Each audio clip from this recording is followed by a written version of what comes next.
Antes de assistir o vídeo, eu te peço que se inscreva no canal e deixe seu like. Eu tenho certeza que você não vai se arrepender, pois temos boas notícias e ótimas notícias todos os dias. Obrigado. Bom, o tema de hoje, o assunto é a ditadura dos judiciários. Segundo, vamos ouvir aqui o relato da juíza Ludmila, que foi aposentada compulsoriamente. Mas eu me lembrei daquela decisão. Lembra da decisão do fatiamento do impeachment? E aquela questão da elegibilidade da Dilma. Aquilo ali, naquela época, a gente ainda não estava sob o império do direito alexandrino. Eu acho que o Alexandre de Moraes, acho que nem era ministro ainda, não lembro exatamente qual foi o ano que ele entrou. Não era. Ele não era ainda, né? Era Lewandowski ali, né? Não. O autor desse fatiamento foi o Lewandowski, né? Que você está falando daquela questão de excluir a ineligibilidade do processo de impeachment. Que era expressamente incluída. Isso, expressamente proibido. Então, isso foi uma decisão absurda, teratológica. E ainda antes do advento do Império Alexandrino. Então, a coisa é mais antiga do que o pessoal fala, começou com Alexandre de Moraes. Não começou com Alexandre de Moraes, não. Naquela época, eu já estava falando. Só que eu não era tão conhecida, as minhas redes sociais não tinham muitos seguidores. Então, é uma obra de 40 anos, né? O PT está construindo isso meticulosamente há muito tempo, e em várias frentes, né? Quer dizer, hoje eu tenho absoluta certeza que se a gente fizer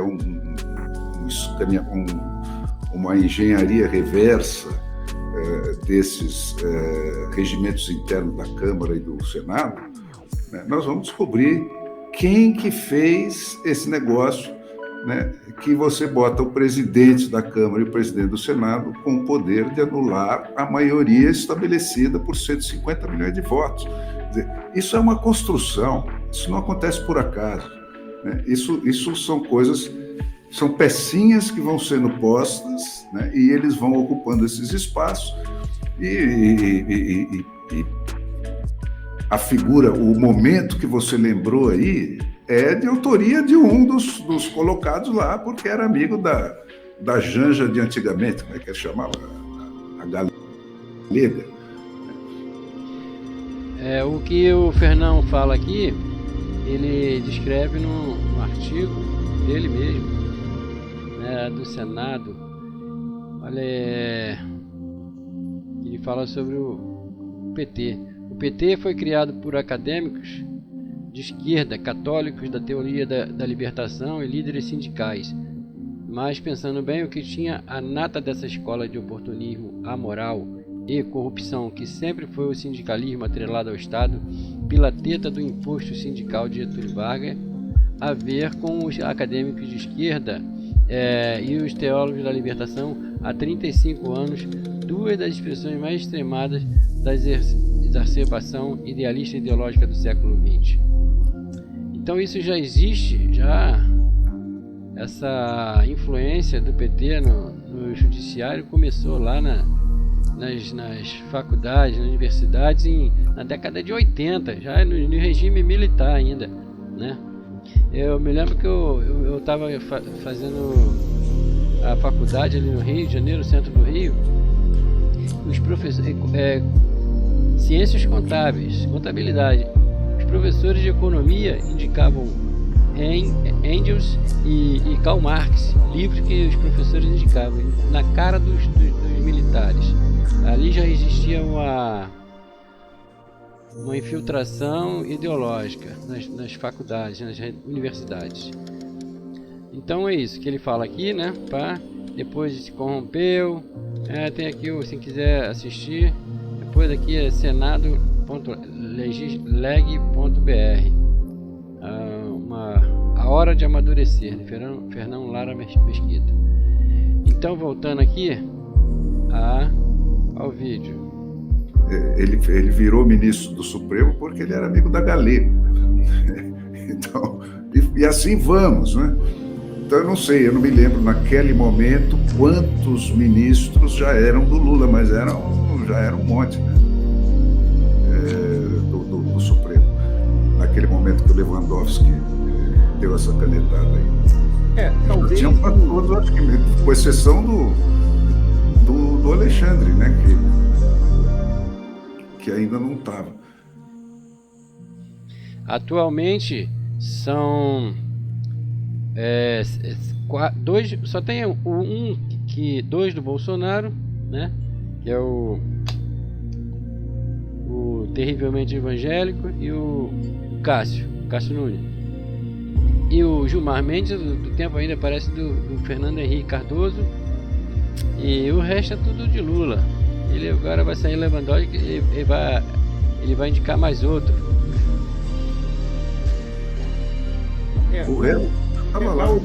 A origem a gente pode ter ali, Ludmila, mas eu vejo que essa mudança na jurisprudência da questão do entendimento, né, da prisão não ser mais passível de acontecer após a segunda instância, né, e esperar-se um trânsito em julgado de uma quarta instância que existe no Brasil, porque na realidade o Supremo Tribunal Federal, pelo menos... É isso que eu sempre digo, quarta instância. Aí, ó. Coronel Gerson falou certo, são 4 instâncias. Primeiro, no caso do Lula, Sérgio Moro. Segundo, TRF4. Terceira instância, STJ. E na quarta instância, que foi a que prendeu o Lula em 2018, Supremo Tribunal Federal. O Supremo Tribunal é a quarta instância, trânsito em julgado. Isso é um sem fim, né? O Fernão que acompanha isso com mais atenção. Eu também estava desde o começo da Constituição de 88, mas eu era mais ligado, eu estava dentro do Exército, jogado de cabeça na atividade profissional, não me preocupava com isso.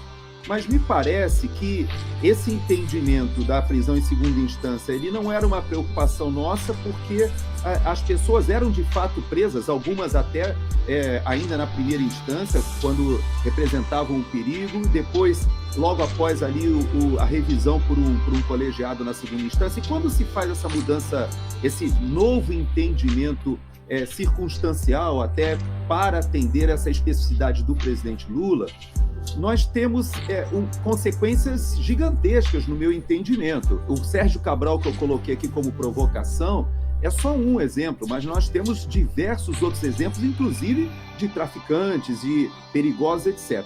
Mas o que me chama a atenção, e eu preciso assim do seu comentário em relação a isso, é que essa modificação, ela me dá a impressão de que se instala no Brasil a impunidade absoluta para toda e qualquer pessoa que tenha dinheiro para pagar um escritório de advocacia em Brasília, que tenha trânsito no Supremo Tribunal de Justiça e no Supremo Tribunal Federal. Porque se eu posso, por exemplo, eu não sei se eu estou errado, eu queria que você me corrigisse.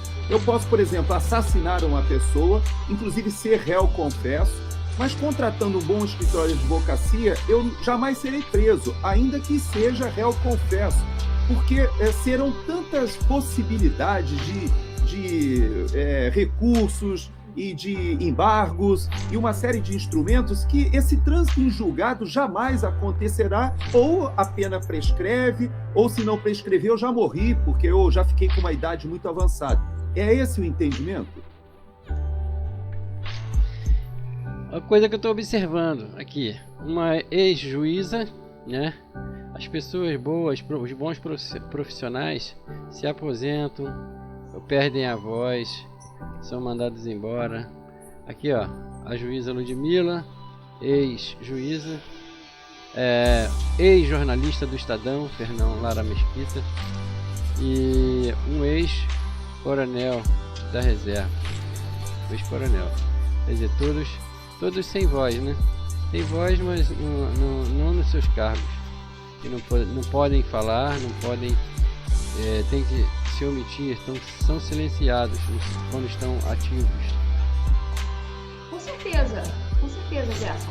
A nossa legislação permite isso. É uma legislação ruim, que permite uma infinidade recurso, eu acho, não estou dizendo que não tem que ter recurso, acho que tem que ter recurso. Só que eles simplesmente abusam desse direito recursal. A legislação não dá um freio e os juízes também não aplicam uma litigância de má-fé. A coisa Isso eu tenho a impressão, Ludmila, que é aquilo que você estava descrevendo anteriormente aí. Como é que essas coisas vão acontecendo com a conivência da vítima mais imediata, vamos dizer assim, né? Que é o próprio judiciário, o próprio sistema brasileiro. Isso aí, Gerson, foi um avanço seguido de um recuo, mas sempre foi desse jeito, né? E toda a advocacia era conivente com isso, os juízes eram coniventes com isso, porque isso ajuda a indústria, né? Aquilo rola, tá? E se você tem um advogado que pode comprar a sua impunidade, mesmo sendo um réu confesso, quanto ele vale? Vou encerrar por aqui, porque isso aí é um sem fim, né? Julgamento em trânsito em julgado, isso aí vai rolando, aí quem tem dinheiro realmente nesse país. Na verdade não tem justiça, tem justiça para os pobres, né? Vamos aqui então, o que Rui Barbosa fala sobre a ditadura do judiciário? Do que Rui Barbosa, a ditadura e o poder judiciário. Olha ele aqui. Não sei quem são esses caras. Duque nunca abriu mão, porém, foi de lidar pela realização das instituições republicanas, combatendo o militarismo, a ditadura, a proscrição, a demagogia, o incondicionalismo, a inconstitucionalidade. A pior ditadura é a ditadura do poder judiciário. Contra ela não há quem recorrer. Normalmente utilizadas para anunciar críticas a juízes e cortes de justiça, as frases correntes da autoridade. Estão querendo suspeitar que essa frase não era de Rui Barbosa, né? Aí vão aqui, mas acaba encontrando umas coisas. Pelas falas dele, pela biografia, essa frase realmente era dele. Não vai se discutir mais sobre o seu assunto. Aqui a associação repudia a aposentadoria compulsória de juíza Ludmila Lins Grilo. Para juristas dessa associação, conservadores, houve perseguição política. A Associação Brasileira de Juristas Conservadores publicou nota de repúdio à decisão do Tribunal de Justiça de Minas Gerais de aposentar compulsoriamente a juíza Ludmila Lins Grilo e criticou o inquérito das fake news do Supremo Tribunal Federal. Para a associação, houve perseguição política. Os motivos do afastamento ainda não foram divulgados pelo TJ, mas a gente já sabe qual foi, né? Então, já tem nessa notícia, a notícia de ontem já expus o motivo. Público e notório descontentamento com a natureza, com a desarrazoada medida que em minuciosa análise fere de morte a magistratura nacional, escreveu Abrajuque. O Estado de Direito não comporta perseguições políticas, ainda que travestida de emissão institucional, ou até mesmo apresentando uma roupagem constitucional que, a bem da verdade, acaba por se revelar pirotecnias jurídicas com a finalidade de promover persecução rasteira contra desafetos ideológicos.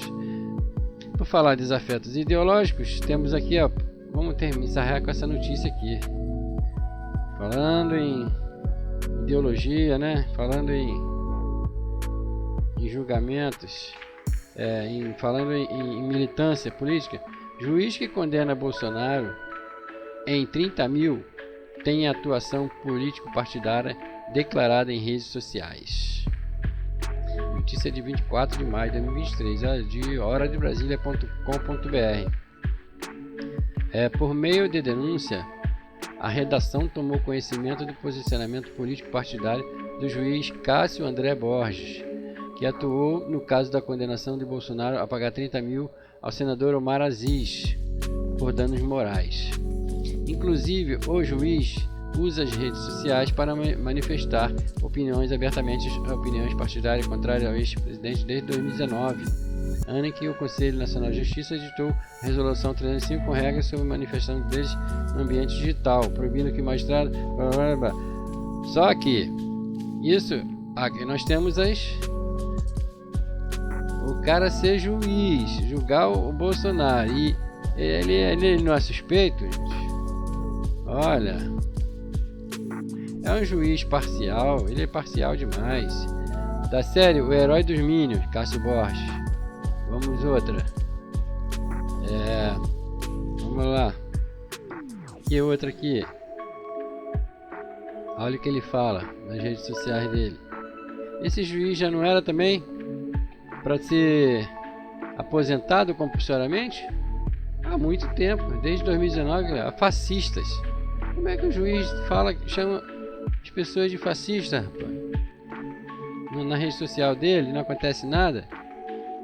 Aí, que terrível isso, hein? Onde nós chegamos? Não dá não, cara. Não dá não. É a ditadura do judiciário, está implementada no nosso país, está entranhada nas nossas vidas aí, infelizmente. Vou deixar aqui essa notícia, essa terrível notícia aqui final. Encerrando por aqui, valeu, obrigado. E aí pessoal, gostaram do vídeo? Então eu peço a vocês que se inscrevam no canal, dá uma força aí, valeu, obrigado.